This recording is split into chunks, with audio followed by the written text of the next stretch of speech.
Okay, before you decide whether the iPhone 18 Pro is actually worth waiting for, there are a few numbers you need to know, because this year, just saying new chip or better camera tells you almost nothing.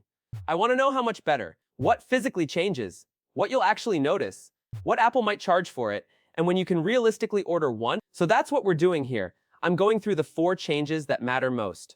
Not 20 tiny features, just the ones that could actually change the phone.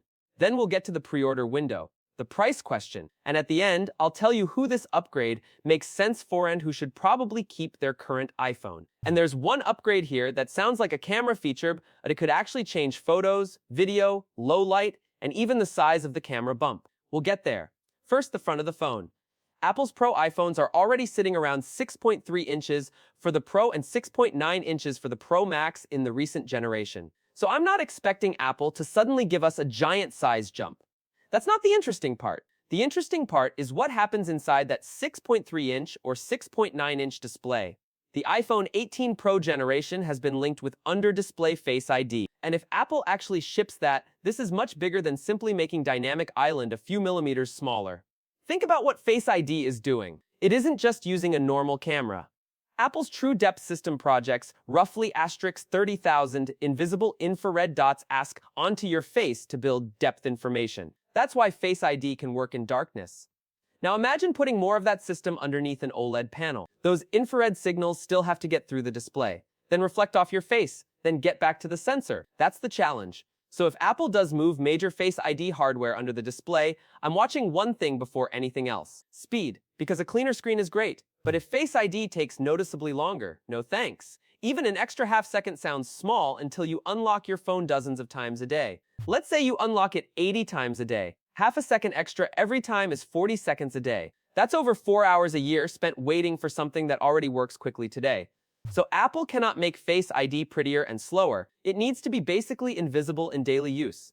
If they get that right, though, Dynamic Island gets much more interesting, because then the black area no longer needs to stay as large just to hide hardware. Music starts. The software expands. Timer, it appears. Navigation, it gives you the information. Nothing happening, it can shrink much further. That's the kind of display change I care about, not another 0.2mm bezel reduction. Now the second upgrade is buried much deeper, and this one could matter more for battery than speed. The next Pro chip.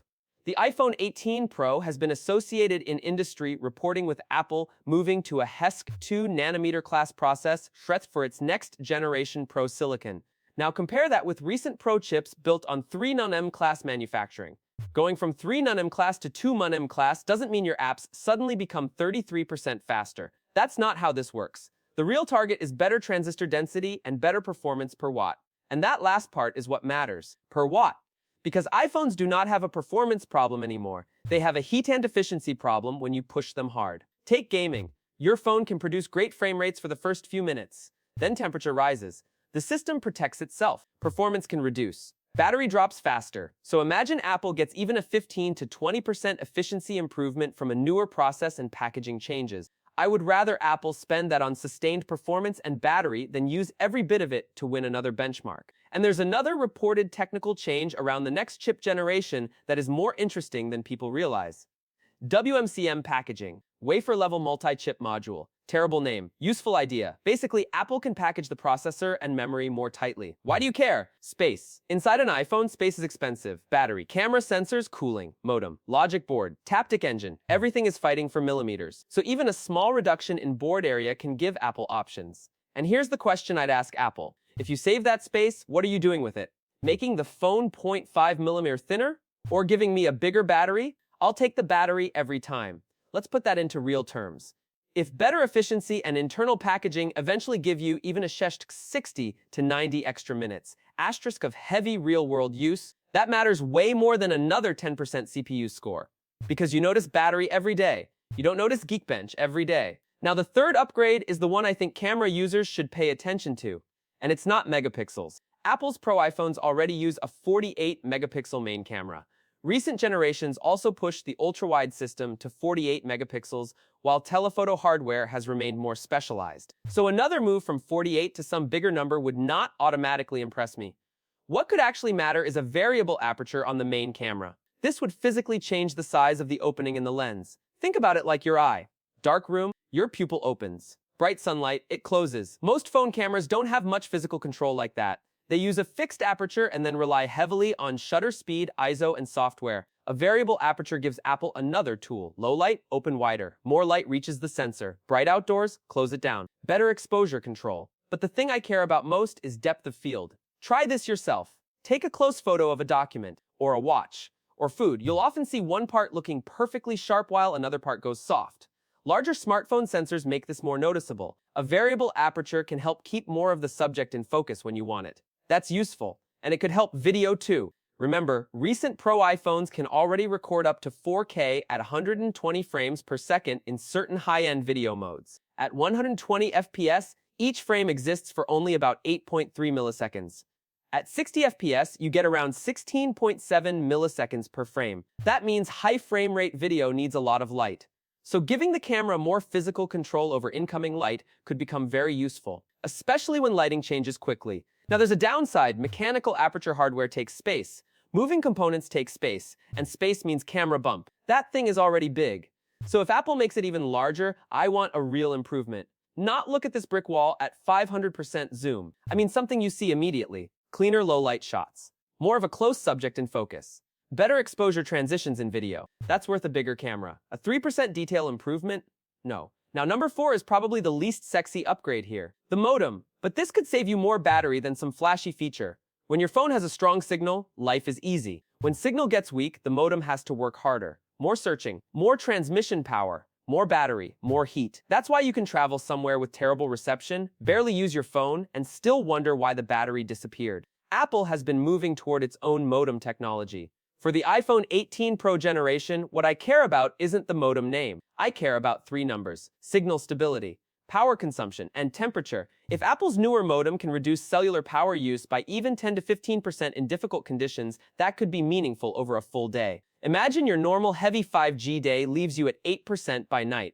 A 10 to 15% improvement in the cellular part alone doesn't magically give you 15% more total battery, but combined with a more efficient chip, better cooling, and smarter power management, now you could actually feel the difference. And that's the theme I'm seeing here.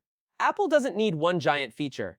It needs multiple hidden improvements working together. Chip uses less power. Modem uses less power. Cooling stays more stable. Camera does more optically instead of depending completely on software. That's how a mature phone gets meaningfully better.